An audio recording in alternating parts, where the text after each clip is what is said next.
පළවෙනි ප්‍රශ්නය තමයි ලෝකයේ වැඩිම ආදායමක් උපයාගත් චිත්‍රපටය කුමක්ද? A. Avengers Endgame චිත්‍රපටිය, B. Titanic චිත්‍රපටිය, C. Avatar චිත්‍රපටිය, D. Jurassic World චිත්‍රපටිය. හරි, දැන් උත්තර දෙන්න.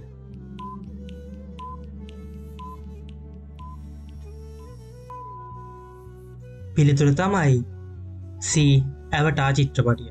හරි, එහෙනම් අද දවසේ දෙවන ප්‍රශ්නයට යමු. අද දවසේ දෙවන ප්‍රශ්නය තමයි 2022 පීපා ලෝක කුසලානය පැවැත් වූ රට කුමක්ද? A. රුසියාව, B. ඇමරිකා එක්සත් ජනපදය, C.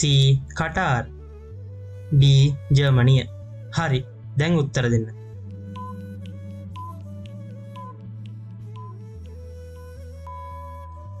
පිළිතුර තමයි C. කටාර්. හරි, එහෙනම් අද දවසේ තුන්වෙනි ප්‍රශ්නයට යමු. අද දවසේ තුන්වෙනි ප්‍රශ්නය තමයි එක්සත් රාජධානියේ අගනුවර කුමක්ද? A. Manchester, B. ලිවර්පූල්, C. බර්මින්හෑම්, D. London. හරි, දැන් උත්තර දෙන්න.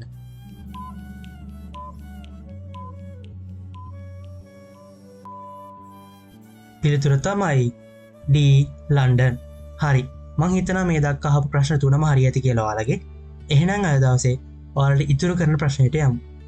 අද දවසේ ප්‍රශ්නය තමයි රෝමයේ පළමු අධිරාජ්‍යයා කවුද? A. Julius Caesar, B. Nero, C. Augustus, D. Charles. හරි, ඔයාලා හිතන්නේ මොකක්ද උත්තරේ කියලා? උත්තරේ දන්නවා නම් කමෙන්ට් එකක් දාන්න. ඒ වගේම ඔයාලා ගත්ත ලකුණු ප්‍රමාණයක් කමෙන්ට් කරගන්න අමතක කරන්න. හරි, තාමත් ඔයාලා අපේ YouTube channel එක subscribe කරලා නැත්නම් අදම subscribe කරන්න. මේ වගේ තවත් වීඩියෝ බලන්න. හරි, එහෙනම් තවත් වීඩියෝ එකකින් හමු වෙන බලාපොරොත්තු වෙන්න. අදට සමු කරන්න. සුබ දවසක්.